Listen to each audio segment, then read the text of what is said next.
সেই তো আমার রাসূলের বাণী হলো উলামা ও উম্মতি কা আম্বিয়ায়ে বনি ইসরাইল। আমার উম্মতদের মধ্যে এমন কতগুলো আলেমে দিনদার হবে যারা বনি ইসরাইলের নবীদের মতন কাজ চালাইবে। উচ্চ আওয়াজ দিয়ে বলুন না সুবহান। রাতের একটার কাটা পারে দিয়ে দিলাম, হাজার হাজার জনতা ঘর ছেড়ে বাড়ি ছেড়ে টিভির পর্দা ছেড়ে বউ বেটির মোহব্বত ত্যাগ করে প্রতি সপ্তাহের মধ্যে মাহফিল, প্রতি দৈনিক দেখা যায় মাহফিল। আমির বান্ডার দরবার শরীফ ভরপুর। যত রাত্রে গভীরতায় এই রাস্তা দিয়ে যায় একজন না হয়ে একজন মানুষ পাওয়া যায়।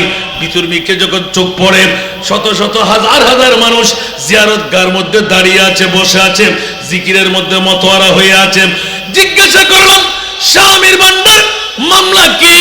বলে যে এটা মামলা আমি কেন বলবো, আমার মুস্তাফার কাছে জিজ্ঞাসা করে দেখ। উঁচু আওয়াজ দিয়ে বলুন না সুবহান। আরো জোরে।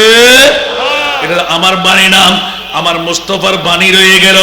বান্দা তোর কোন আমল যদি নাও থাকে, একজন মকবুল বান্দার যদি সোহবতের মধ্যে তোর জিন্দেগি কেটে যায়, একটা সেকেন্ড হয়, একটা ঘন্টা হয়, একটি রাত হয়, আমি মুনিব মাওলা বান্দার কোনো কিছু যদি নাও পাই, ওই একটি রাতের আমল দিয়ে, একটা ঘন্টার বৈঠক দিয়ে আমার বান্দাকে আমি জান্নাতে পাড়ি জমাইতে দেব।